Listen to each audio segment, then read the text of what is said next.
Hey, Rod. All right. This show is called Beyond Vaudeville. It'll be put in the can for a while, but I'm going to get it going right about now. 3, 2. Good morning, everybody. Dave here. You're listening to Storied Sounds with Dave Schneider. It's a Friday. Happy Friday. Good Friday. Happy Friday. It's going to be a great show. I'll tell you about it in a few, but let's listen to some music. You're listening to Dave Schneider on WPKN 89.5 FM in Bridgeport. Well, they don't need much, you know. Somebody just do a wiggle, maybe. And somebody keep time, too. That's all they need to dance. Or maybe they take their hips and shake 'em. Shake 'em. Right. Yeah. Some guy maybe plays like a broken bongo drum or something. And that's all they need to dance. 1, 2, 3. When it smells like rain and the clouds are black, my raggy t-shirt beyond my back. I wanna walk my bike to dig the rockin' gang. I wanna hear that groove, I wanna feel that twang. Well, that cheap guitar, man, it's sounding thin. That saxophone sounds like the cat dragged it in. But I want it in my life, 'cause this kind of music is the kind I like. But when it smells like rain and the clouds are gray, my raggy t-shirt been thrown away. I wanna walk my bike to dig the rockin' band. Wanna kick my kickstand in the sand. That cheap guitar is sounding bad. That saxophone's worse than the last one he had. But I want it in my life. This kind of music is the kind I like. Well, when you're dancing with just singing, I like that. So I left my guitar in the laundromat. This is what I like. I say I think it's great. That way you won't get bored if your bus is late. That guy's playing drums on a card tape pile. I left my guitar in the laundry pile. I want it in my life. This kind of music, now that's the kind I like. Well, when you're dancing with just nothing, I like that. So I left my shirt in the laundromat. Now this is what I like, I think it's great. That way you don't get bored if your bus is late. Well, the guy's playing drums on a card tape pile. I left my shirt in the laundry pile. And I want it in my life, 'cause this kind of music is the kind I like. I said that I wanted it in my life. This kind of music is the kind that I like.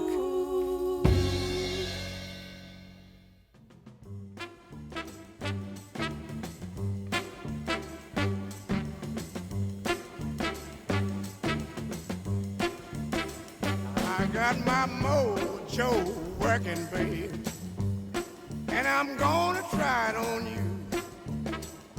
Oh yeah, I got my mojo working, babe, and I'm gonna try it out on you. Oh yeah, well I tried in New York City. Oh, now I'm gonna try it on you. Oh yeah, I got my mojo working, baby, and I'm gonna try it on you. Oh, look later, I'm got my mojo working, baby. Yeah, I'm gonna try it on you. Well, I tried in New York City. Try it on you. Oh yeah, I'm working my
mojo working, baby. Oh, yeah. Got my ukulele working. Oh, my mojo. I'ma work my goober dust on it. Hey, hey. Oh, yeah, I tried in New York City.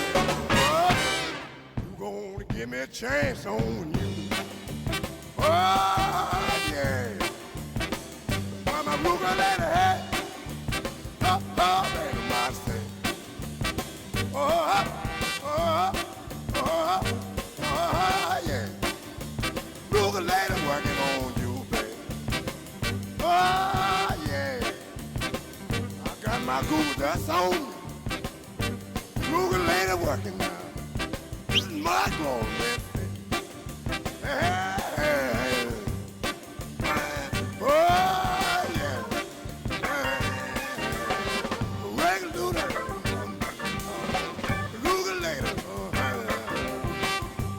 Mojo.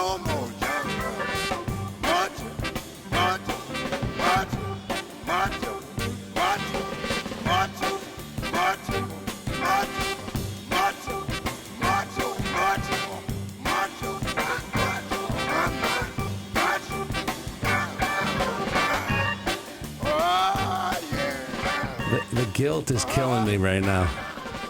I have two guests on today, and I decided to let them know who's boss by playing an 8-minute song before they got on the air, and we talk about them the whole time, and it is going to be awesome to talk with them and about them. But this is, we started that off with Jonathan Richman, this kind of music, and playing in the background right now is Jimmy Smith with Wes Montgomery on the guitar, and it's just 8 minutes of heaven. And I will not talk about myself this whole program because I have amazing guests, but this song, the Zambonis were in Latvia in 2005 playing a show that was just insane with the Russian mob and a lot of weird stuff, and we were very scared, and we went out after the show. And we partied, and we wanted to go home. It was about 2 a.m., and the guy said, we have to go to John Lemon's, which is a club. And we went to John Lemon's, and we got there at 2:30, and we stayed there until 4:45 a.m., and we really wanted to leave. And the DJ said one more song, and he put that song on. And it was one of the greatest moments of my life. So I recommend you all go to John Lemon's, Lemons, in Latvia, and experience that. My guests today are Steve Korn and Rich Brown. They are from shows such as Beyond Vaudeville, a great cable show in New York, and also Oddville on MTV. It's going to be a great show. But first, Steven sent me 3 songs he would like to hear. So for you, it's all about you for the next 3 songs, Steven. And then, Rich, it'll be all about you after that. Can I just leave during this portion? You can leave. Yeah. We'd prefer it if you left. We have no baked goods, but let's do it because we don't want to ruin this extremely organized day, which I've never been organized. So here we go. This is Steven's set.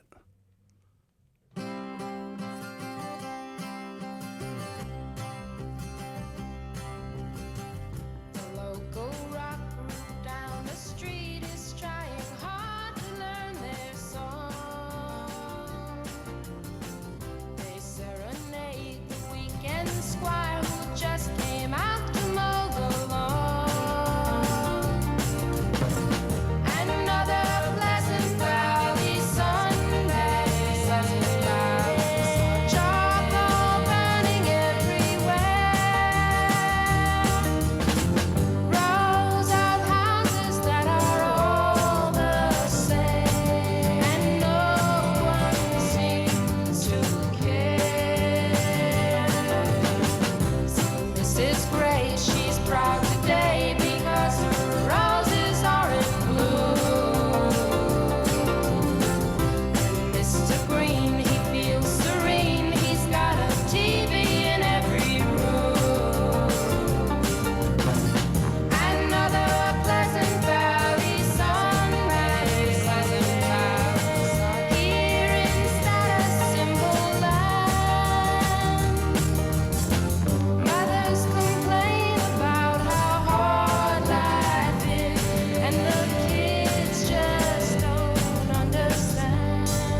coming down.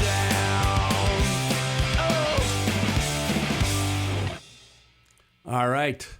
That was awesome. That was Steven. By the way, Stephen Korn is here. Steven, say hi. Hello. And Rich I know Brown. it's Friday morning, but somehow I've got Sunday on my mind. That was for you, yes. Wow. Rich Brown is here. Rich, please say hi. Yeah, hi. That was a treat hearing that last one. I only knew the original version, so that was kind of fun to hear. Yeah, that's me first. Well, they were me first in the Gimme Gimmes when they recorded that. Now Spike in the Gimme Gimmes. Doing Chris Christopherson at 90 miles an hour. Yeah. Which, how could that go wrong? And that was your rock block. That was your little rock That block. was my rock block. That's all you're yes. getting today. That's enough. It's pretty hard. Both Although these... Sunday morning is kind of delicate. I don't know if that belongs in a rock block. I guess it does. So, Steve, is this a thing for you, like covers of songs? Is that what? I do. I love covers. Yeah. So I didn't think of it. And, you know, Carole King's not a cover because she wrote it. Well, she created the cover. She created, Yeah, she's a cover creator for the Monkees. That's right. That was a demo, and even the demo has incredible drum sound, so I'm not sure what's going on. I'll have to ask a member of the Monkees, my friend Rich.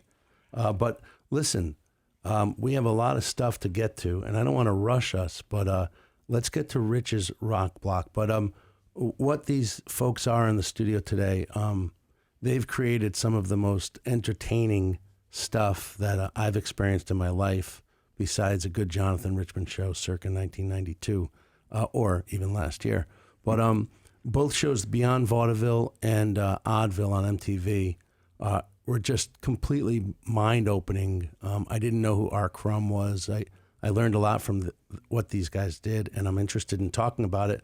But let's just move on to Rich's rock block next. So this is I asked these guys to send me 15 songs, but just to show them I am in control, I picked 3 or 4. I don't wanna feel all cooped up. I feel like I'm on a chain. I got my ride all souped up. We're never coming back again. Time don't mean nothing. Money means even less. Don't bring nothing, baby. You're better than all the rest. I wanna go get lost. I wanna go get lost. I wanna go get lost, yeah. But when you wear that real tight sweater, you know I can't resist. It's been that way forever, baby, ever since we kissed. Pull down all the windows, turn up a Wolfman Jack. Please, please, love me tender. Ain't nothing wrong with that. Let's go get lost, yeah. Let's go get lost, yeah. Let's go get lost.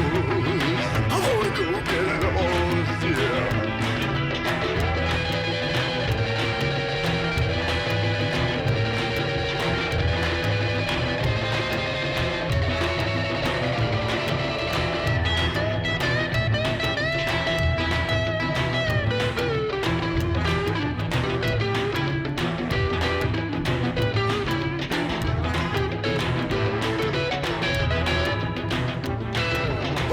They told you about me. Well, all it's true. You're never gonna be without me, baby. I'm never gonna be without you. Topping off and filling with hot tests. Think about what you're gonna tell your boss. Think about what you're gonna tell your boss. Think about what you're gonna tell your boss. Think about what you're gonna tell your boss and get lost. I just don't wanna get lost. I wanna get lost. I just wanna get lost, baby. I just wanna get lost, baby. All night long. Ci parliamo, listen to party. To the outside, felice poi. Non sperderemos, come a mielo. Nos perdemos. Opera, I want to get lost. I just want to get lost.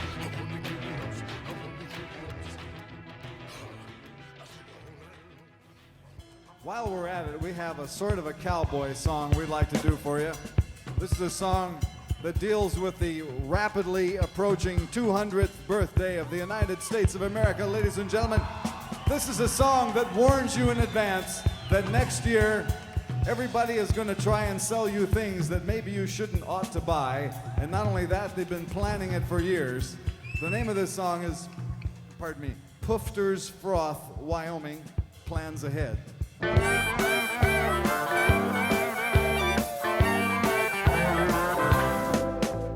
Poofter's Froth, Wyoming, March 11, 67. Take a letter, Miss Abetta, as our pigeons will be homing to our jobbers in Dakota and to Merwin, Minnesota.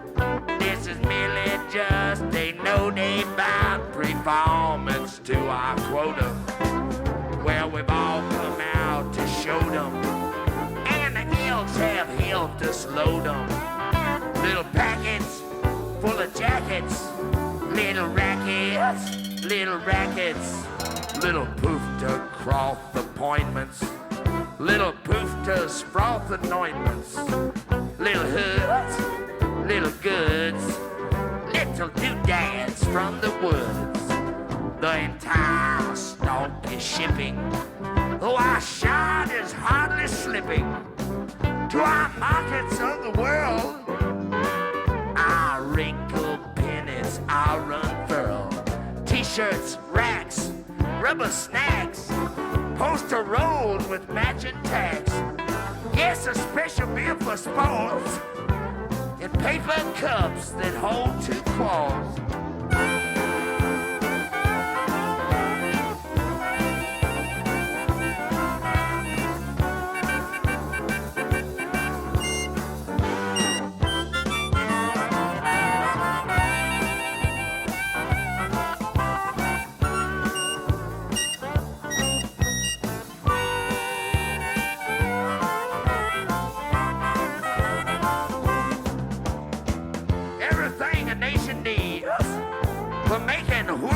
While it feeds the trash compactors, small reactors, mowers, blowers, throwers, and glowers. Yes, a bicentennial salute. 200 years have gone kaput. Ah, but we have been astute. Sign a non-wild galoo.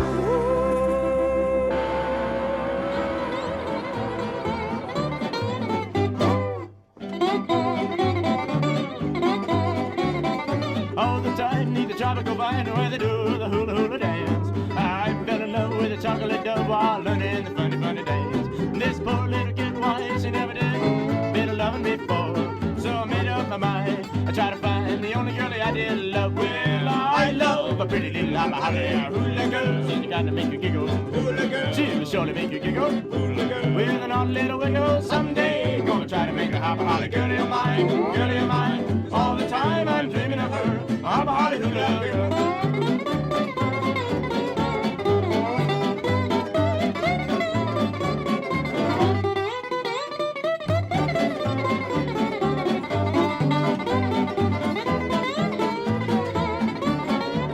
And now out on the beach with the dear little beach as the waves go rolling by, sitting in sand, holding her hand, I thought my heart would break before it died. She started to tease and I started to squeeze my heart was in a whirl.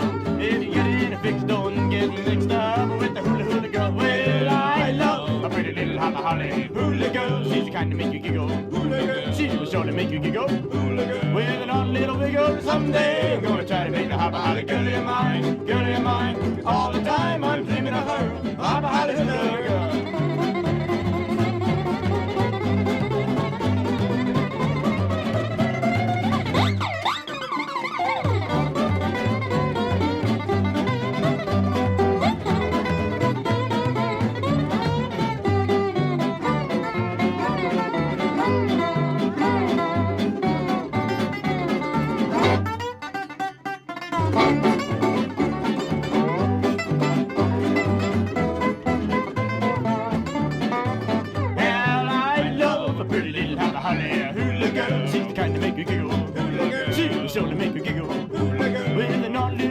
Sunday, I'm gonna try to make a hopper holly girlie of mine, girlie of mine. All the time I'm dreaming of her, a hopper holly hula girl. I'll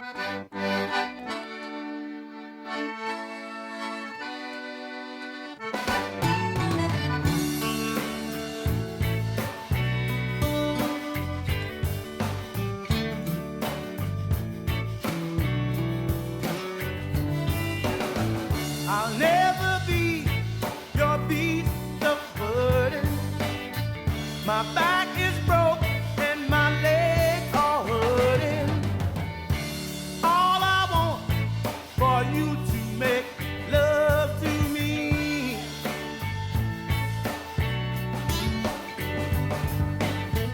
I'll never be your beast of burden. I'll walk for miles, my feet are hurting. All I want for you to make love to me. Am I hard enough? Am I rough enough? Am I rich enough? I'm not too blind to see. Ooh, I'll never be your beast of burden. So let's go home and draw the curtain. Music on the radio, come on, baby, and make love to me.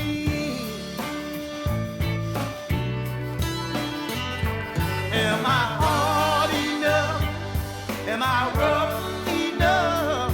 Am I rich enough? I'm not too blind to see.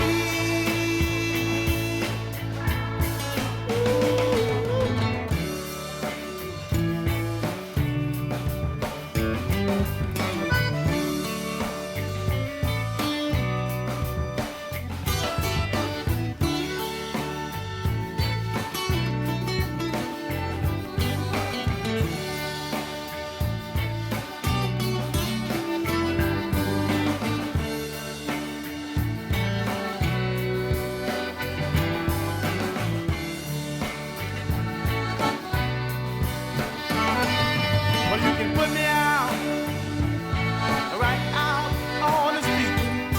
Or you can put me out without shoes on my feet. Oh, babe, why you wanna do it, babe?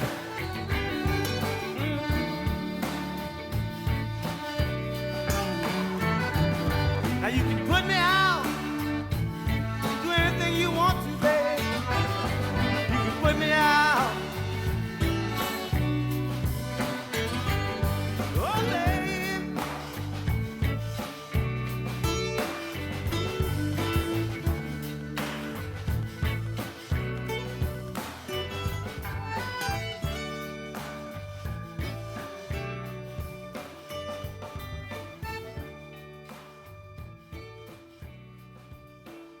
Ah, the fade out of Buckwheat Zydeco. Rich, that was your rock block. Yeah, I don't know how much rock was in there. I guess there was some rock, and I threw in that last one because I just felt like, God, do I only listen to novelty music, or novelty type artists? And Well, let's read the songs that just played, and we'll give you an answer. Before that, you've heard "Hula Girl" by R. Crumb. Yeah, there are certain artists that I will just never get tired of, and R. Crumb and his Cheap Suit Serenaders is one of them. And I'm going to say it right here, and Steve's going to back me up on this. The Zambonis is also one of those bands. Absolutely. I am not lying. I can listen to your albums over and over, and I just love them. I think I've told you there was a stretch when we were doing Oddville where we listened to the album every day. Every day. That, fellas, I brought you. You took the Port Jeff ferry to come here. I'm not paying you a dime. I barely know both of you, and you're talking about the Zambonis. I'm working on myself not to speak about myself, but I guess if you talk about me, it's really not me doing it. That's right. I think it's allowed. But Yes. let's. I appreciate that, and I take compliments weird. But you both could give me a low hug later.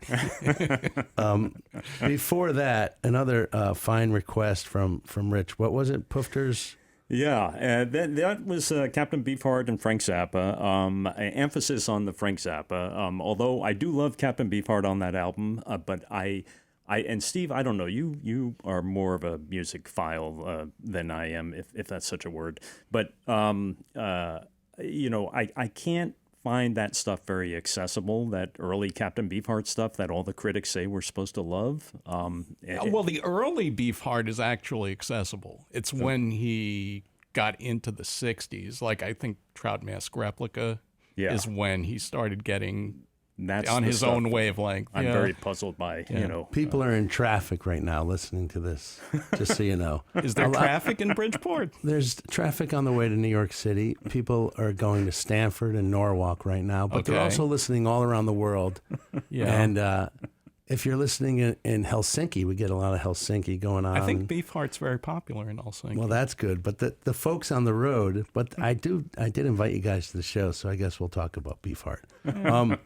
Before that, my friend Tom, not my friend Tom Waits, but my friend Tom calls Tom Waits a Beefheart ripoff artist. So yes, there are times. Tom Waits, I love Tom Waits probably more than any other musical artist. I don't care what he does, the early stuff, the later stuff. As do I, by the way. Yeah, it's just, to me, I love it. And but I agree. There are things where he clearly is borrowing and borrowing considerably from Captain Beefheart.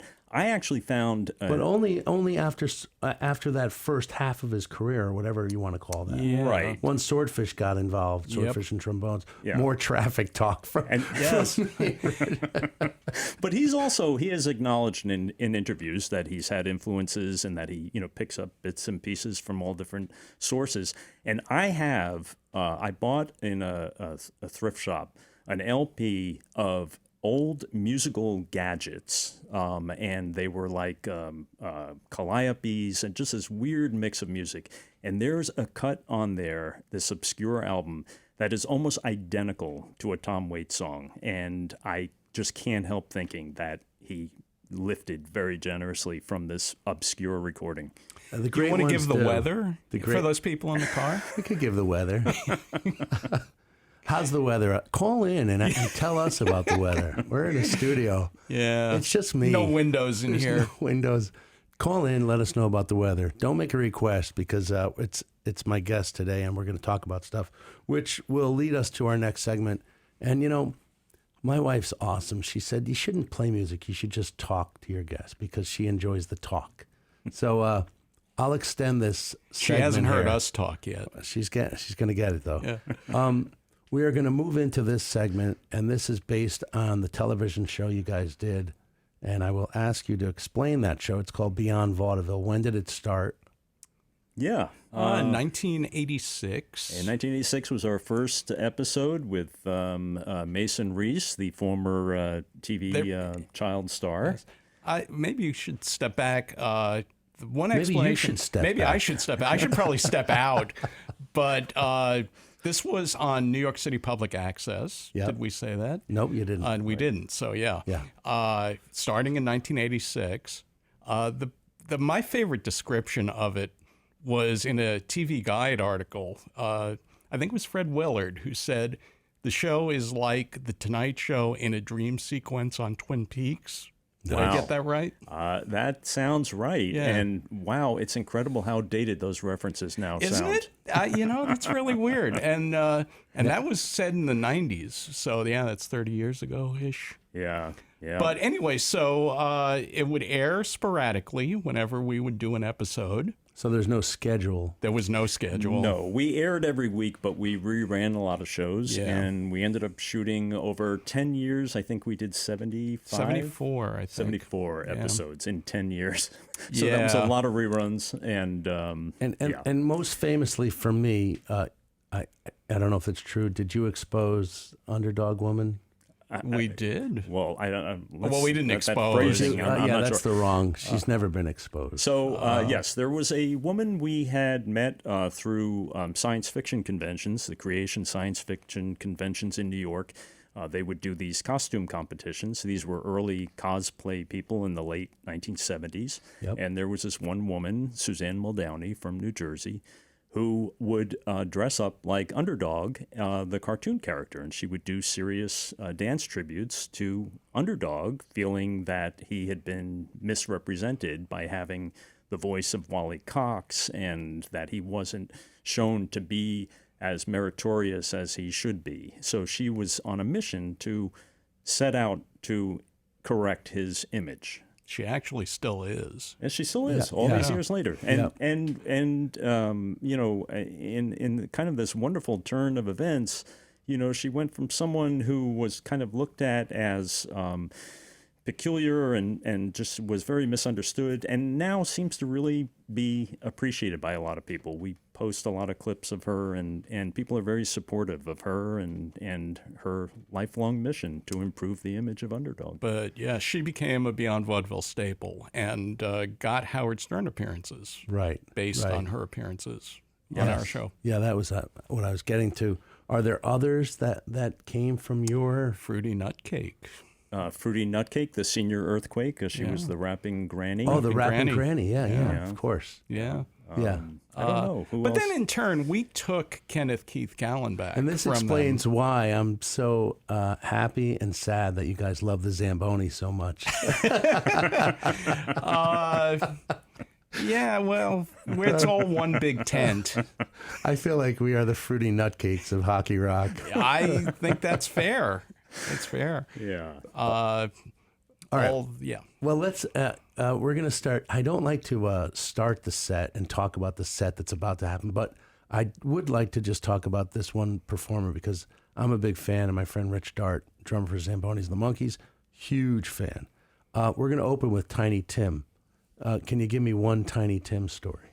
Oh boy. Okay. Well, Tiny Tim, I really idolized Tiny Tim. When I was in college, he did an appearance on the Tonight Show where he did "Do You Think I'm Sexy?" and he just started, rolling on the floor and taking off his clothes, and so one of the thrills of doing this show was getting to meet our heroes, and Tiny was one of them because, we kind of shared this love of old music and very early music from the early 1900s, and actually got to become friendly with him, and he, wanted me to be his manager at one point, and we'd talk on the phone a lot, and, he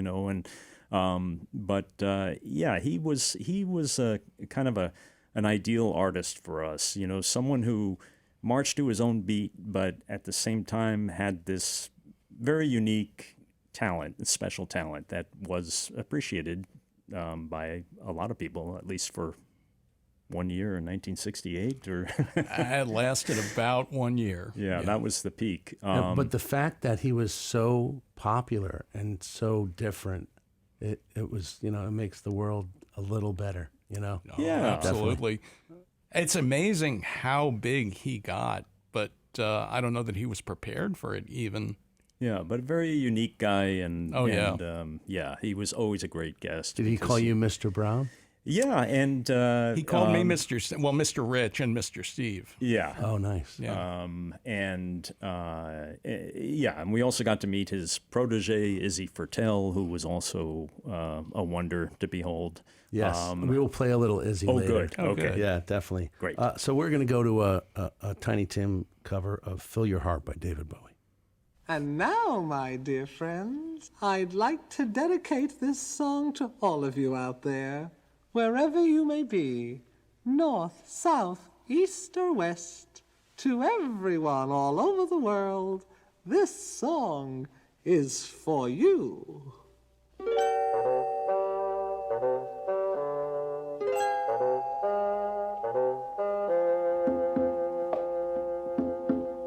Fill your heart with love today. Don't play the game of time. Things that happen in the past happen in your mind.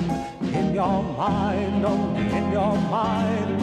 In your mind, forget your mind and you'll be free.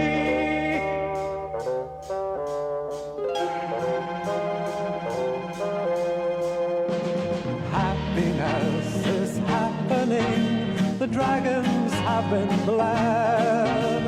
Loveliness is everywhere. Fear's just in your head. In your head, only in your head. In your head, forget your head and you'll be free. The writing's on the wall. Free. And you can know it all. Know it all if you choose. Remember, lovers never lose. They are free of thoughts unpure and of thoughts unkind. Gentleness can clear the head. Love can clean the mind and make it free.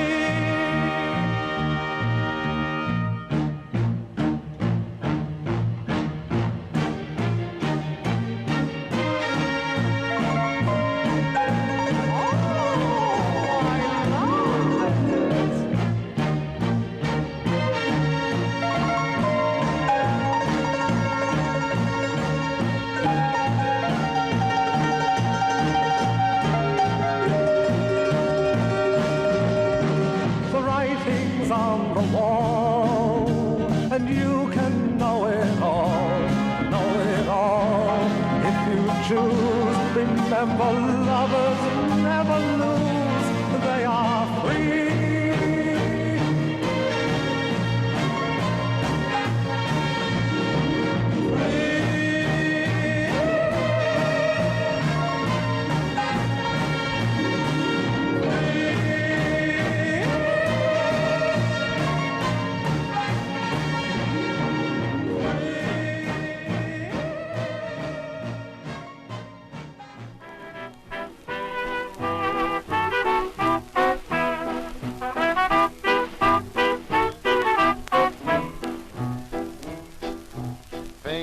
Went to the mountains a couple of weeks ago. He took along a pinochle deck and all his dough. He thought he would make a fortune, but Pinkies was wrong somehow. He hasn't got a dime in his pocket now. My, how he fell in with those schemers. My, how they took him to the cleaners. My, how he gave a jump when they picked up his king of trump. Pinkies bid 400, it was a sure thing game. My, they should have drawn the shades when they covered his 10 of spades. Pinkies knows he should have stood home in bed.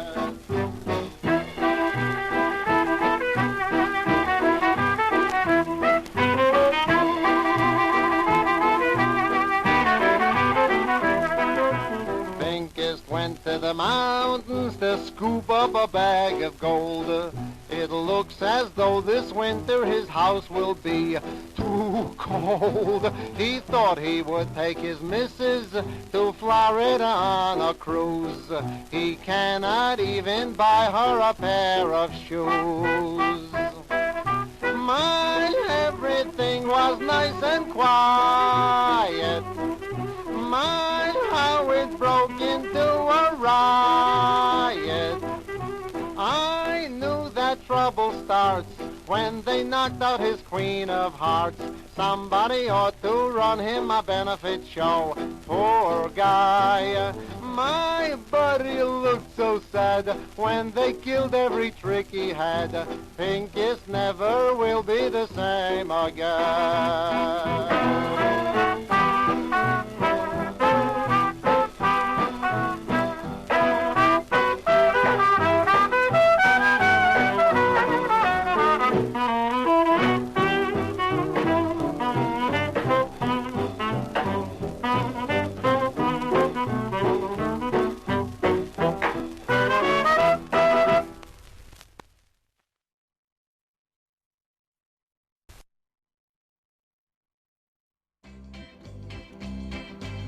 you like boobs a lot? Yes, I like boobs a lot. Why do you like boobs a lot? You gotta like boobs a lot. Do you like boobs a lot? Yes, I like boobs a lot. Why do you like boobs a lot? You gotta like boobs a lot.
on, get over here. Move. What else would I like if I didn't like Give boobs me a that lot? chicken. Who's on? Come on, hey, look at that girl.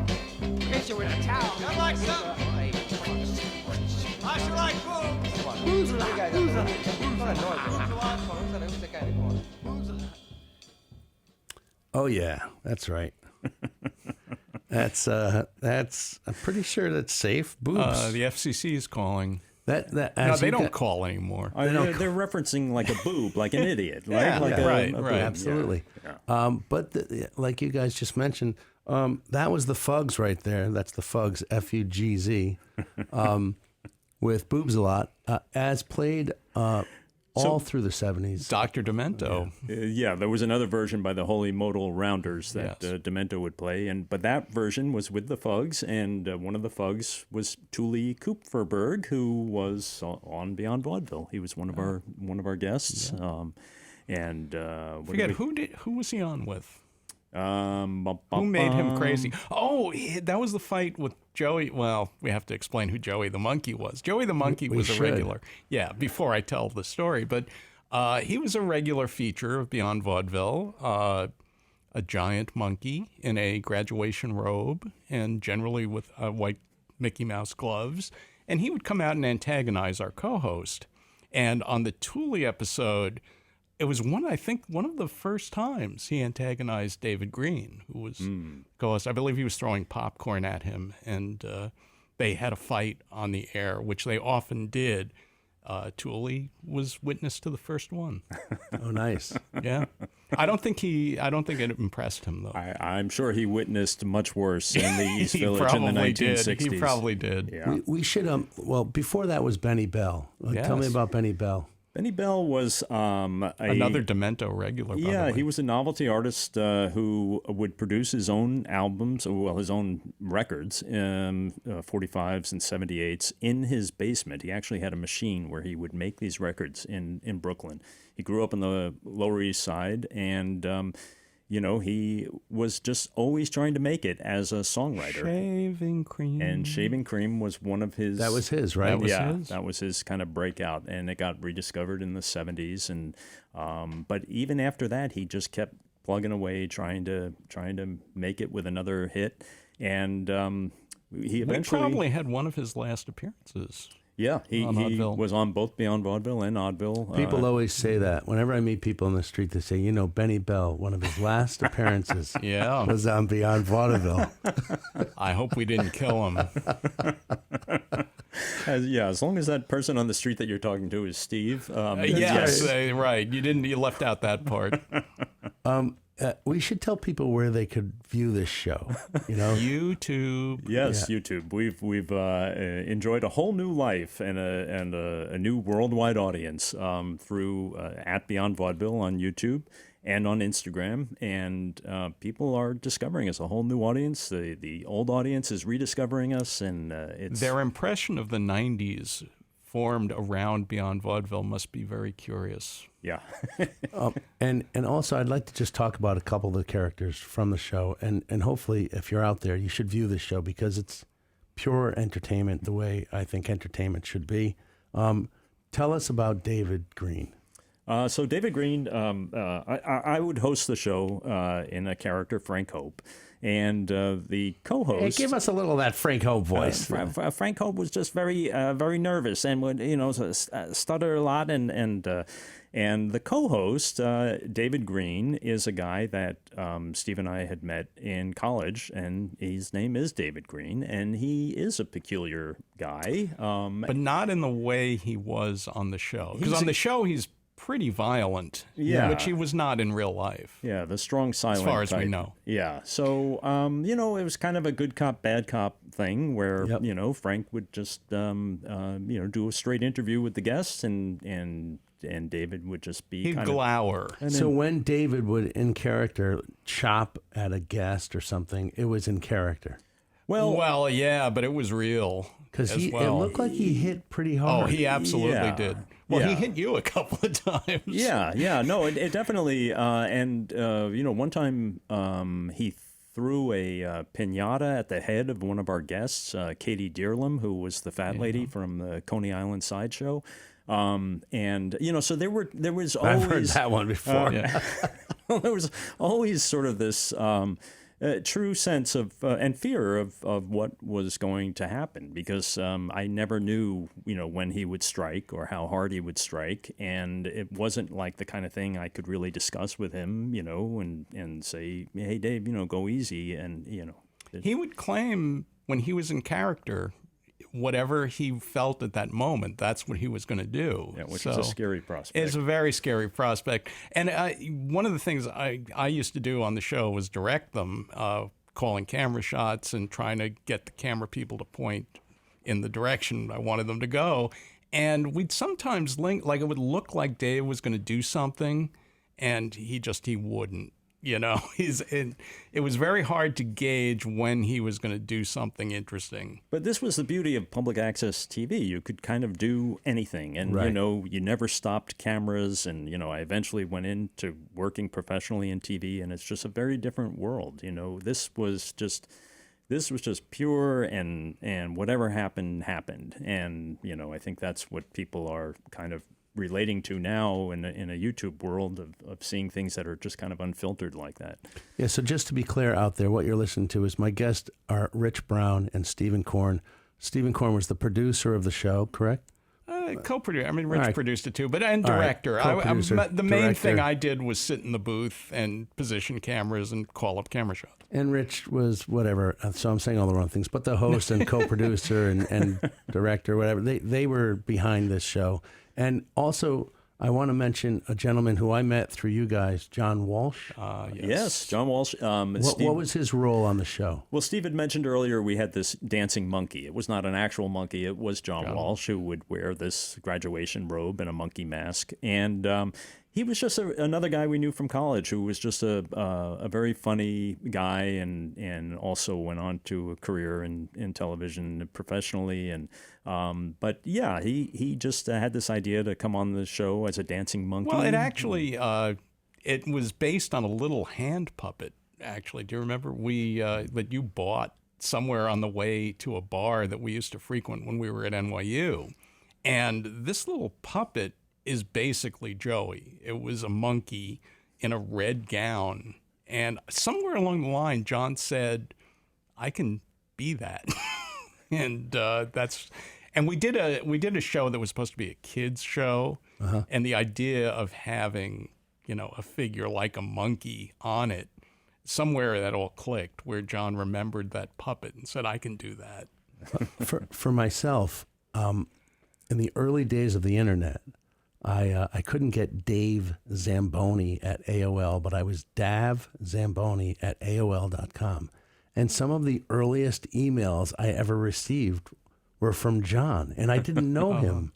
I'm not sure how he got the email, but he loved Hockey Monkey, the song Hockey Monkey. Oh, yeah. And we had an email relationship. But again, you guys, I didn't know you, but I knew of you. But John would write emails to me talking about monkeys. Oh, that's interesting. And it was, I just never connected it. And then slowly when I watch a show, I'm like, oh, he's the monkey. So, yeah, he touched a lot of people, and we lost John way too soon. Yeah. But yeah, he had an interesting life. He worked for various girly magazines. He worked for Bob Guccione. He worked for Al Goldstein. He worked, all the time that he was doing this sweet little dancing monkey, he was basically working in the adult industry. Yeah, and not to give the impression John was a pornographer, because he was not. It was kind of odd that he ended up in those jobs. I never knew this part of John's world. Oh, yeah. It was. He worked for a while for Guccione, and what was really funny is John was a really talented writer and, a comedian, and he would write fake copy to accompany what the women, there'd be a spread of the text next to the photo spreads. Yeah, their quotes, and it was just absurd. He would give them this very flowery language. Oh no, one of my favorites. He went to the encyclopedia and found some king from the 11th century, and he claimed the girl in the photographs was very proud of being a descendant of this king. And the entire copy was about this king from the 11th century. He would do stuff like that. There was one photo shoot I remember Well, it was a woman straddling a car, and the text was all about auto safety. Oh my God. So he was just, the publishers didn't care what as long This as was they one got of the the photos out secondary there. penthouse I just wanted to touch on John Walsh while you guys were here. Oh, absolutely. By the way, and you can go on YouTube, and Rich does a live stream that's then archived on YouTube called Rich Brown Rewind. And I highly recommend watching the one he did about John Walsh. Okay. It's great. At Beyond Vaudeville. I got to do business because it's past the hour. So here we go. Oh, okay. Hey, you're listening to Storied Sounds with Dave Schneider here on WPKN 89.5 FM Bridgeport. That's right. We're here in Bridgeport. We are in a box here in a studio, so we don't know what the weather's like, but we hope you're having a wonderful morning. My guests are Steve Korn and Rich Brown from Beyond Vaudeville, but we're going to move this hour to their next show. Again, these guys are real bon vivant. And the next show that went from Beyond Vaudeville was called Oddville on MTV. Remarkably. Yes, we went from public access to cable TV. So from the success of Beyond Vaudeville or the appeal, I don't know which word you want to use. Both apply, I guess. But obviously something was good, and it was great. And Oddville becomes a show. And, Rich, he went on to other stuff, too. I wasn't going to talk about that, but you did Jimmy Kimmel. You worked with Jimmy Kimmel and Jay Leno. And worked with Jimmy Kimmel Live for a couple of years, and got to produce some of these amazing acts there as well. Fear Factor. Fear Factor, I did all the gross stuff on Fear Factor, produced all that stuff. Rich actually invented the faulty printer. So when you buy a printer and it works for about 3 weeks and then dies, Rich did that. Also invented the hand towel. Steven's just the producer, director. I haven't invented anything. Anything that gets people buying toner, I'm all in. Yeah, we all are. So Rich is they're both accomplished guys in this world of business and media and entertainment. But this show Oddville was just a real smack in the face for anyone that loved music from that time, and still the Beyond Vaudeville vibe, which was just crazy, which was awesome. And so let's. And also, I'm going to play a song right now, and this whole segment. Oh, there we go. This whole segment will be songs of bands that were on the show, either songs they performed or songs I kicked out and played another one of their tracks. But this one is one of the greatest songs ever by the great band from Canada, Sloan. Would you please welcome to the stage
played the part, I played the start. I made a table out of clay. I placed my hands on the plans. I waited for a proud display. I played around, I heard the sound of certain trouble on the way.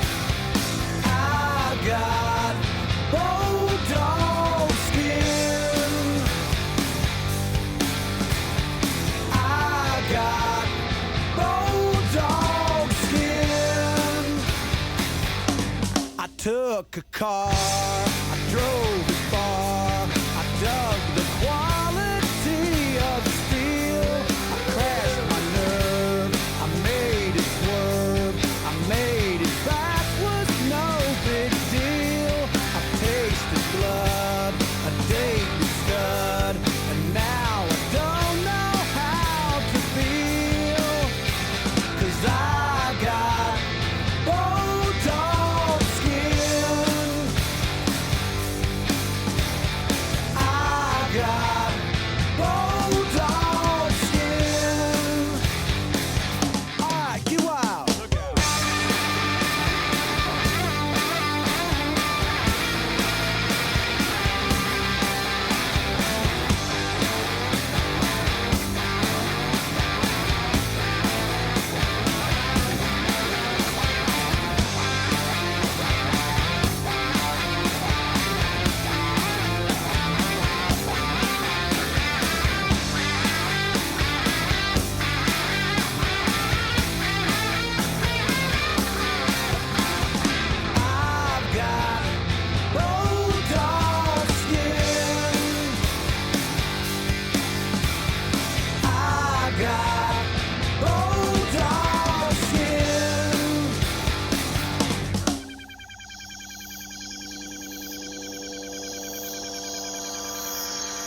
the Teenage Fan Club there. One of my favorite bands ever. Still going strong, putting out great records. Before that, Bulldog Skin by Guided by Voices, another powerful band that is still going strong. Doug Gillard on guitar, one of the greatest guitar solos in the history of music, I believe. You can check that. And started off the set there with The Good in Everyone by Sloan. All 3 tracks featured live performance, well, not that last, but the band, Teenage Fan Club, on Oddville on MTV. And my guest now, still, for the second hour of the show here is Steve Korn, producer, director, jumped around the show, and Rich Brown / Frank Hope, host and director and writer. Tell me about the music, like... Oh, there. Oh, you see that? The FCC finally caught up with you. Oh, man. You know what? I'll just say that was my phone, Dave. So it doesn't come across like that was your phone. No, because you're too professional to have your phone go off during a live show. I don't know what happens. You guys, come on. Spam? I told you. I told both of you, turn your phones off. Yeah. I think it was spam. Sorry. Yeah. Getting back to this. So I know, Rich, like your taste is so, like, it's much more bad. No. It's not like indie rock. Maybe not MTV-ish. No. I mean, there are. You do like MTV-ish. So my question was, who booked these bands? MTV did, and while we would have liked to have a role in booking it, the MTV music bookers said absolutely not. Yeah, and they were pretty quick to let us know, to disabuse us of any notion that we could have any say. Yeah, so basically the format of Oddville, right, was we'd have a celebrity guest or whoever MTV considered to be a celebrity at that time, and MTV completely booked all of those. I think they let us get one in there, Betty Aberlin from Mr. Rogers' Neighborhood. Yes, that's right. Because there was a cancellation. That was what you fought for. That's the big one. Say it again, because no one ever says this. And I tried to get Al Lewis, too, but he wouldn't do it. So even though he had done our old Beyond Vaudeville show, by this point he was old, and he was just like, I don't need that. One of the greatest guests ever. Yeah, he's a great guy. He was funny guy. He really set a tone. Al Lewis from the Monsters. Yeah. Second episode of Beyond Vaudeville we ever did. And he really encouraged us because that show came out so well. Yeah. Largely because of him. And so anyway, so the Oddville format was, we'd have this celebrity guest, then we'd have about 5 or 6 different more traditional Beyond Vaudeville type guests or people that had kind of sword swallowers and that kind of thing. And then we'd end the show with a band and everyone on the panel would dance. And yes, as Steve said, MTV very much had the control over that. I think with the exception of maybe the band we had on the pilot. Yeah, Los Straitjackets was the only band of the 66 that we were responsible for booking. And the reason for that was they did the pilot, and MTV didn't care in the least what we did in the pilot because presumably, and it was never going to air, although it's now on YouTube. So the deal, one of the things we said to Los Straitjackets when they agreed to do the pilot was that if this goes to series, you'll come on and actually MTV appear. Probably figured no way in hell this is going to series, so we'll agree to that deal. Yeah, I think there was a little bit of pushback, but not a lot. And so Los Straitjackets got booked. And going to Los Straitjackets, which actually are the next play on this set list that we're about to play, they are one of the greatest bands that I've seen in the last 35 years. And I saw them 4 weeks ago with Nick Lowe. And it was as good as anything I've ever seen in my life. They are great. They're getting better and better. And, we were so glad they agreed to do the pilot. And I feel really good about that we had them on. So that's 1997.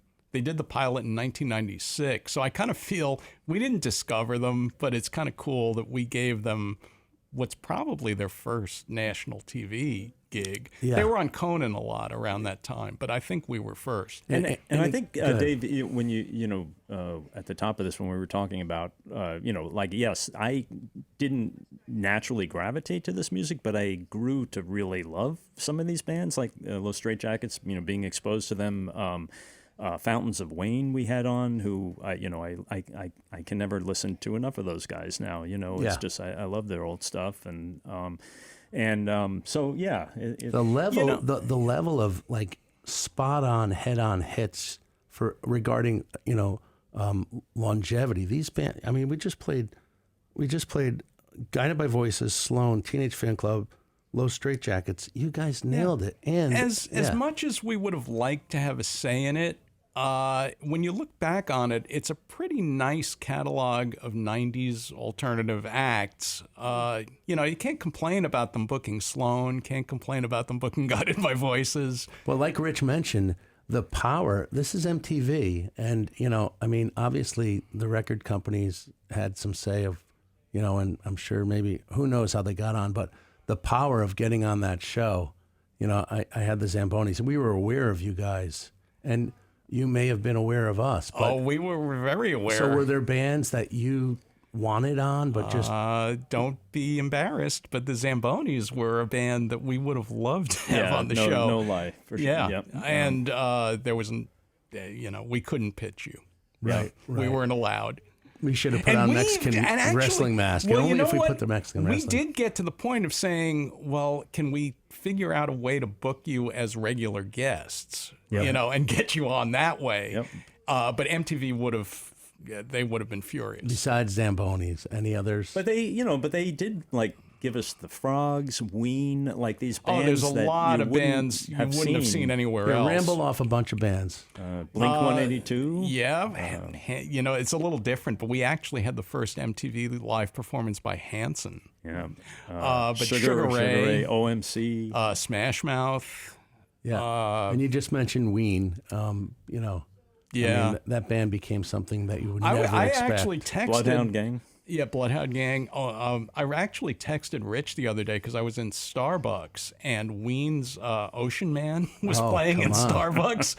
And it was from the album they were promoting when they were on Vaudeville. I kind of wish they had done that one. Hopefully they'll get back together. That band has so much power in this new world of the jam world. They are, they will be playing Red Rocks. I bet you they could sell out 5 nights at Red Rocks. They probably if could they come now, back. yeah. I mean, it blew my mind that Ween was on in Starbucks. Who would have predicted? The Mollis is one of the greatest records ever. So, and that's the album they promoted. They did the Mollis. What did they do? Mutilated Lips. Mutilated Lips. Yeah. That's right. That's what they did. Jill Sobule was on. Yeah, that's right. Yeah, rest in peace. Yeah. Well, let's go to some more music. I mean, this is crazy. We're running out of time. I knew this would happen. Here we go. This is a brand new track from a band that performed on the pilot of Vaudeville. This is brand new, and they're incredible. Los Straitjackets.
girls on the party.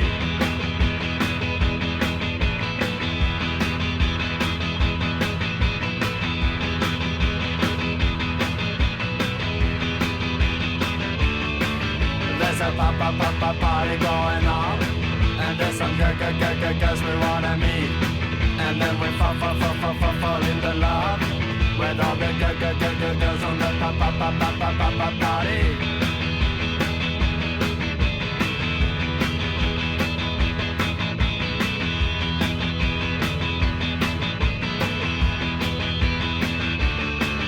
There's a party going on, and there's some girls we wanna meet, and now we fall in the love with all the girls on the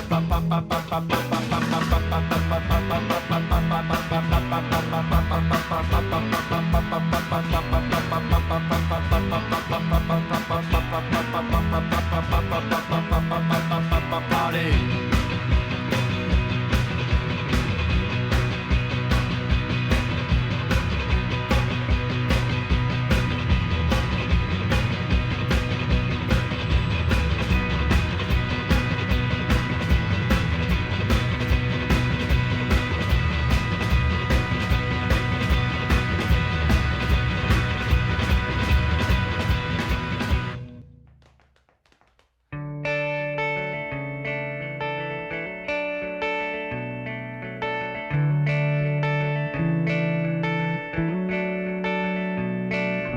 Always had a roof above me, always paid the rent, and I never set foot inside a tent. I could build a fire to save my life. I lied about being the outdoor type.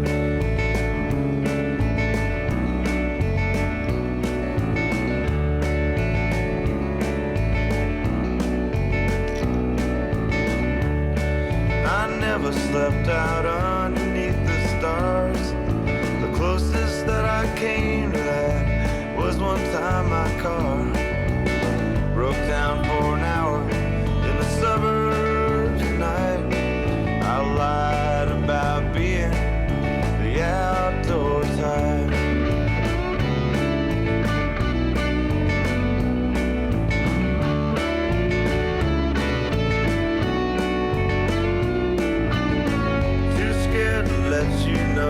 You knew what you were looking for.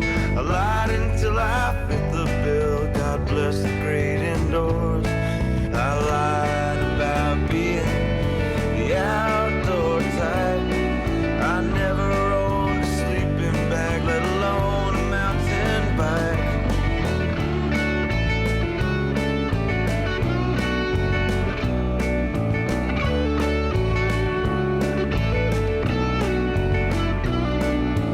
I can't go away with you on a rock climbing weekend. What if something's on TV and it's never shown again? It's just as well I'm not invited. I'm afraid of heights. I lied about being the outdoor type. I never learned to swim, can't grow a beard or even fight. I lied about being the outdoor type. Oh, yeah. The Lemonheads right there. Evan Dando and the Lemonheads. They performed that song on Oddville in 1997. Before that was Boogie Woogie Rock and Roll by Comida, one of my favorite bands ever. And you couldn't see that band. I happened to get lucky and see him for the CMJ Festival, but I saw him on Oddville, and one of the greatest bands, such a cool band. Lead singer in a white zip-up down ski one-piece, and the band was incredible. Great drummer, great bassist from Finland? No, Sweden. Sweden, yeah. I'm sorry. And before that, Low Straitjackets, the first band to play on the pilot of Oddville. Fellas, I don't know. We have nothing to talk about, but nothing was planned. But Lemonheads. Yes. Well, we always, the band would always play at the end of the show and everybody would dance. And, some songs lend themselves better than others to dancing. And so he sang that song. The Lemonheads did that song. Outdoor type. Yeah, and it was, not really a Which isn't a rockin' dance. kind of. It's not a dance hit. No, but, we were going to dance whether the song was right or not. So we had the Florence Miller dancers on, and they were these 4 old women from some community center, a senior home in Queens, I think. Yeah, and they started doing the hora during that number, and Evan Dando, you can see it on camera where he almost lost it. He just started to laugh. He happened to look over and just in the middle of that song. It was kind of fun. That was a nice moment actually. Yeah, but we get that a lot, where the artists would be, trying to get lost in their song and then would see what was going on with all the dancing, and it occasionally distracted. Can folks find the Oddville? They're all up. Yeah. On my YouTube channel, I have a playlist of all 66 of the band performances. Well, just say at Steve Korn. All right, so at Steve Korn. If you search YouTube for Oddville 90s bands, you should find it. And are they every episode's up there? And the entire episodes, they're all up at Beyond Vaudeville and on YouTube. So, you can relive this magical moment from or discover it for the first time. 1996. Like with a newborn's eyes. Yeah. Yeah, I forgot that I love a band. They're friends with this guy, Tony Gaddis from Papas Fritas, and they were on that show, Who were on too. Oddville. They did Hey, Hey, You Say. Hey, Hey, You Say. Yep. Great bands on Oddville on MTV. And we were probably the last show that had live bands, or one of the last, certainly. Who was the kid? There were a couple MTV shows that really, he had like Beastie Boys and Squirt. Jake Fogelnest, who still works in TV as a writer primarily now. And he was one of the shows. There were a couple of us who lived the Wayne's World dream of going from public access TV, just doing these shows for the love of it, and getting picked up by a network. So, there was Mr. Pete out in Los Angeles, right? He was another one. That's right. There was just a moment. Was and Andy I think Milonakis? Was he later? Was that MTV? Well, he was later for sure. Which one? I'm sorry? Andy Milonakis. I don't know where Andy Milonakis I don't know if he had a from. public access show. Yeah. RuPaul was on a public access show in Atlanta. That's kind of where he kind of there was a moment, and I think Wayne's World was probably responsible for that, where they thought, hey, let's bring public access guys onto a real TV, and it was a thing. Well, the reason you guys traveled all of this way, I know Stephen got a train from New York to Long Island. At 7 a.m. And then Rich and you got on the Port Jeff Ferry, which yes, we did, which is quite an experience. Which you will not be being reimbursed for your energy, your safety, or financially. Our psychic safety. How was that ride? Isn't it nice? It's smooth. It is a smooth ride. It's a lot smoother than the Block Island Ferry. Yeah, I'll say that. You know what it does? I'll tell you what it does. The Clash used to have a band open up called Pulse Alama, who had people, they had boogers in their hair, and the band was so bad that when the Clash came on, they were that much better. That's what the Port Jeff Ferry does for Bridgeport. The minute you arrive on land in Bridgeport, you're like, this place is beautiful. Yes, it's an interesting approach. It works, but just watch out for moving cars when you get off the ferry. Yeah, there's not a lot of. The guys that work on that ship are all good guys, but they... Oh, look at that. There's music in the air. We're not doing that yet. We're not doing that yet. A little sneak peek. I'm not an engineer. I'm a bad doctor, and I'm not an engineer. Anyway, the guys like to eat, and I don't think they really pay attention to safety. They like to get a good sandwich. Yeah. So you're on your own when you're on the ferry. I think it's generous to say they're working, actually. But it's generous. Yeah. The reason you drove and took a boat is there's a big announcement, November 13th in New York City. Yeah, we're all going to be there. Rich lives out in L.A., and this is, you're coming back, and there's going to be a live Beyond Vaudeville show. First time in 8 years. Yeah. 8 years. 2017, we did the last one. In Philadelphia, we did a show. It's in New York. It's the first one since. Wow. Mid 1990s. Yeah. It's You're been, gonna do it. It's been forever. You're gonna do it in a village where there's comedy, right? Is that That's it? the understanding. Yeah. Yes, it's called no, Times Square. No, I got that wrong. Comedy Village. Okay. Comedy All right. Village, which is a little bit of a misnomer because it's actually on 44th Street, right near the Theater District, and not in the Village of Manhattan. But it's part of the New York Comedy Festival, and we're going to be, Frank and Dave are going to be there, and there's going to be Many surprises. Many surprises. There's I know one surprise, but I think we can reveal. Can't we? Sure, go for it. There might be a gentleman named Dave Zamboni there. All right. Yep. I'll be getting paid the same amount you are today. You'll be getting the same pay as the underdog lady. Yes. Yes. It's going to be really fun. It's going to be fun to do again. Yeah. And you can get tickets at either Comedy Village or at the New York Comedy Festival website. Tickets are going fast, like hotcakes. On AOL yesterday, it said if you bring your cat's ticket stub, it's half price. Is that true or not? Cats. You Not mean Cats your is the Cat's Deli? No, the Broadway show that retired 4 years ago. Because you can't leave Katz's Deli with if your you ticket. saved your ticket stub to Cats or Music Man on Broadway, you can bring it in. No, bring your Oklahoma tickets. I think are valid. Fiddler on the Roof. Yes, all tickets older than 6 years. Yeah. All stubs older than 6 years. You get a percentage. You off get your 75% off if it's a show that starred Zero Mostel. That's right. We have to play more music because here we go. We're running out of time. Is there anything else we should talk about before we play more bands that played your show? Let's see. What should we talk about?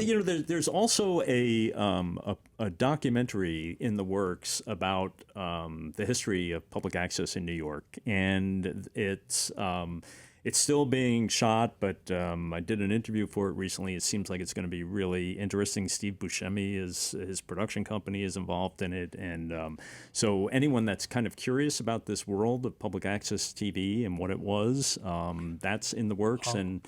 I'm also going to plug Rich Brown Rewind on YouTube, which is also an excellent background on public access. You can't do better. I mean, the documentary will be good, but the Rich Brown Rewind live streams are must-sees. Since you're plugging Rich, I'm going to plug Rich, too.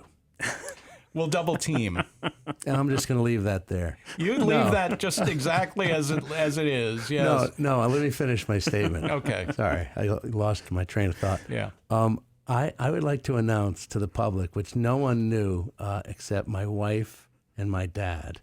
I went out about 1.5 years ago or 2 years ago, and Rich was working on a... I was too. You Bet Your Life. Yeah. Yeah, I went on. Jay Leno hosted You Bet Your Life. And, folks, I don't know if you know me, but my wife has said I'm more comfortable on stage than in any other location. And for some reason on that game show, I froze faster than a character on Batman. What was his name? Mr. Freeze. Mr. Freeze. That was my nickname. I missed so many questions. They were I don't know if you you got your hands in there. There was a sports question. I got that wrong. They chose me as the captain because I seemed like I was confident, and holy mackerel. Dave, there was a really weird moment, too, when that woman started acting up in the audience. She was like calling out answers. And, it was a very peculiar, and you can speak to this because, I tell everybody what a nice, great guy Jay Leno is, and I know, there's some people in the Letterman camp and the Conan camp that give him a hard time, but honestly, a great guy to work for. And let's talk about it. Yeah, that happened. Yeah, so this woman is up in the top row in the studio audience, and she's calling out answers, which you can't do. And these folks are paid. You guys pay these folks $100 or something to come in for 6 or 7 hours to sit there, right? Yep. And but this woman was clearly out there, and so she was asked nicely to leave because you can't you can't yell out answers on a quiz show. and you know, they were having a hard time, the stage manager, getting her to leave the bleachers. So Jay actually left us from the stage and walked up there. Well, okay, so before that happened, since we're on this, I didn't think we'd talk about this. She was yelling answers while I was trying to come up with an answer. And it was I thought it was you giving me an answer somehow where I didn't know what's going on, which was very strange. That would be against the rules. That is a federal offense. I know it was, but as you know, it was very strange. Jay Leno's to my left, you're to the right, and all of a sudden I hear, it wasn't Barbara, it was a surf question, but I hear Barbarella, and I was looking right at you, like, oh my God, is he giving me the answer? And all of a sudden, everybody sort of turned to her, and this was also during a COVID thing. Yes. So there was a lot of rules and regulations. Yeah. And you guys went up there, and security went up there, was talking to her, and Jay, who, you're correct, some people have different opinions of, me too, whatever, you know, listen to Howard a lot, Conan, and Jay walks over and he goes, what do you make of this? And I said, it seems like it's going to be under control. He goes, I don't know. And then I said, by the way, I live in Fairfield. I think your relative lives in Westport. Oh, yeah. And we had this great conversation about the old comedy club in Westport. And he was such a nice guy. And he goes, I guess I should go up there. And you guys weren't ready for that. And Jay started walking up there, and your handlers were like, no. And, you know, we didn't know if she was insane or going to kill him. She wanted Jay to come up there. She wanted to speak to Jay. Yep. He went right up, and he totally de-escalated everything and took her by the hand and walked her out. Yeah. And then the show went on, and I missed 4 more questions. Yeah. So how was your time in Pacoima? It was awesome. Yeah, was Pacoima nice? Shot in very hot Pacoima. By the way, you just reminded me when you said COVID, I actually got my first case of COVID from Jay Leno. Oh, nice. It's a badge of honor. We were shooting during that, it was right around that time, and, you know, I had to brief Jay on every guest, and I had to wear, but the protocol was I had to wear a face mask and a face shield. And Jay was kind of like doing a little cough all day, and we're like, Jay, you okay? Yeah, I'm all right. And, you know, of course, somehow I got the COVID through that mask and that face shield. Yeah. Nice. Yeah. Yep. Jay drove an unbelievable car that day. But you know what else? During that, you know, you put 25 contestants in one little tent and 25 in another. And all of a sudden, a guy walks up to me who was in the other tent. He goes, Dave Zamboni? And I go, yeah. He goes, I'm a huge fan. I'm George. I said, hey, George, I think it's George. Pretty sure it's George. I could be wrong. Geez, I hope I'm not. He has went on to be extremely successful and famous.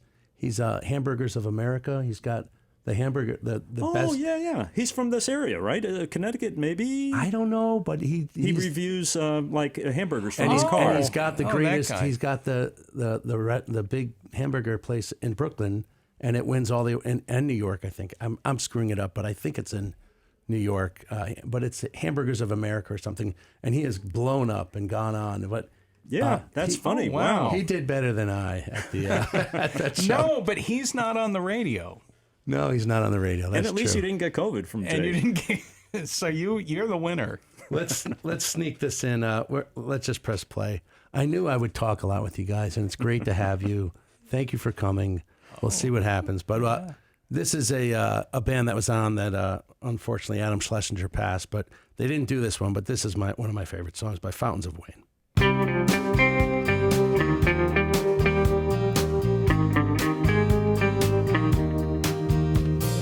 I used to know you when we were young. You were in all my dreams. We sat together in period 1, Fridays at 8:15. Now I see your face in the strangest places, movies and magazines. I saw you talking to Christopher Walken on my TV screen.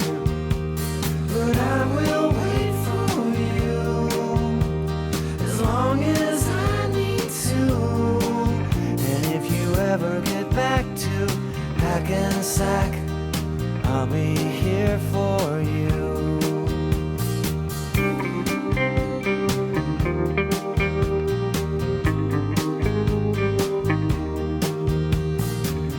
used to work in a record store.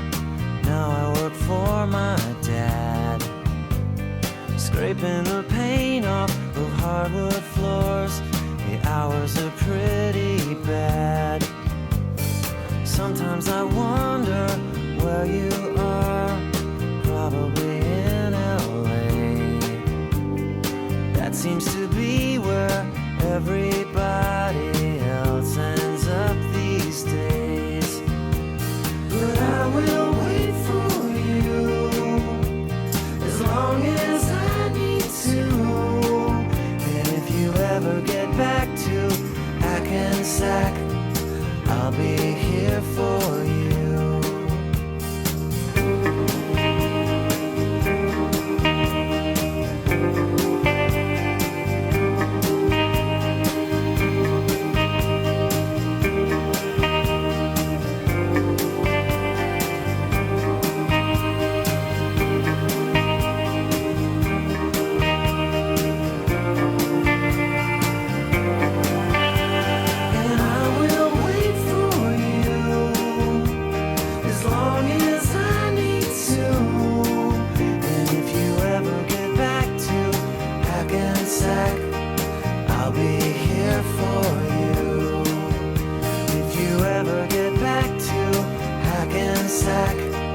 I'll be here for you.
light she's under.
All right, we are running out of time, so I want to remind everybody that we're listening to Hanson right now that played on Oddville with these guys. First live MTV appearance by the boys. Yep. Although we weren't allowed to say it.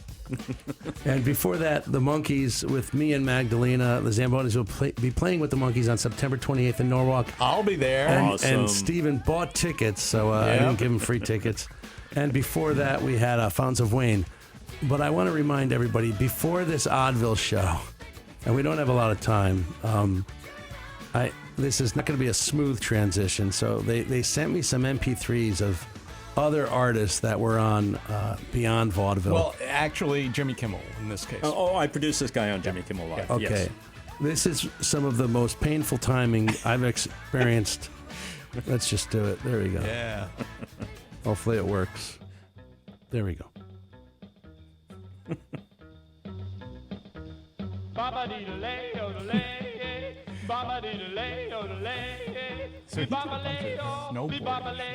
It's the rockabilly yodel and it's on its way. Here we go. Some cats way down in a Texas town thought they heard a new kind of sound. They heard a cowpoke yodeling one day, gave it a beat and sent it on its way. Now it's a moving right along, the whole country swinging to Timing, let's do it.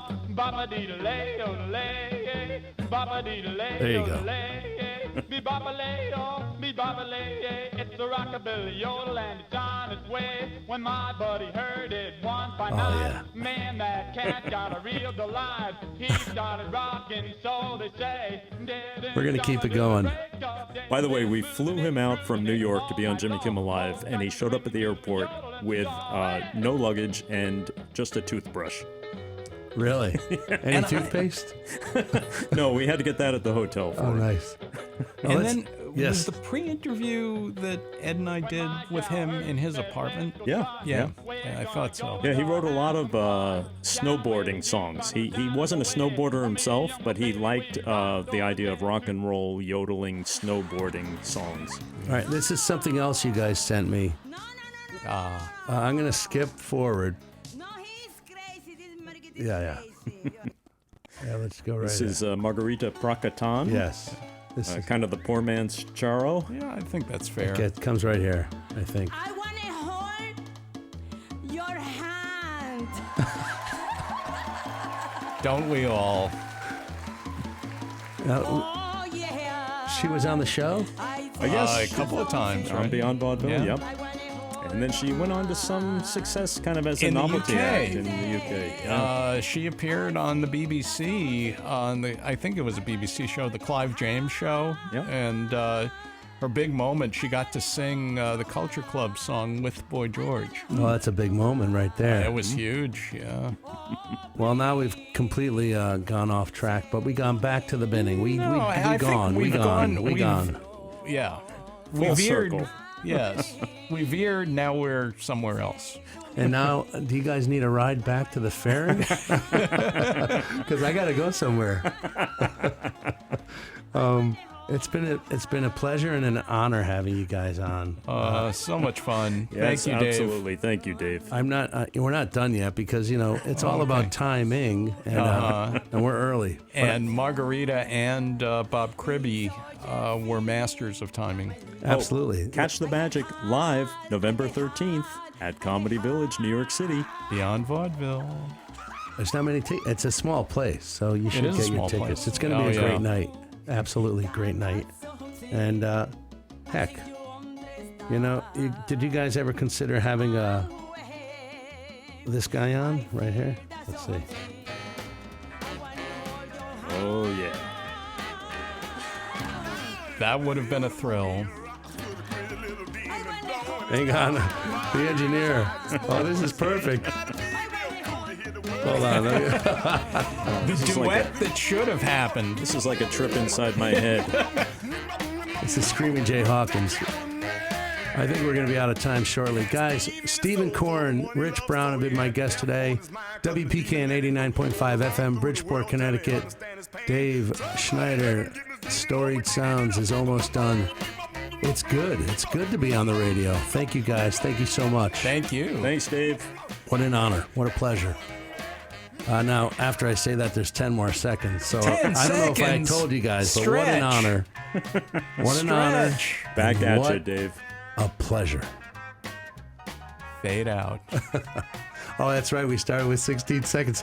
Did I tell you guys what an honor? I got 9 seconds to tell you something else. What would that be? I don't remember. Oh, well, forget it. Next time. Next time. Thanks, guys. Bye.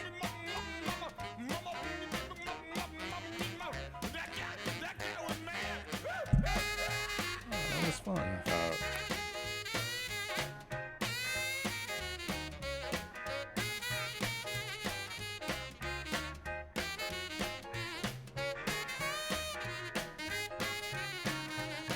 Miss Dina felt good 'cause she finally got across to the crazy little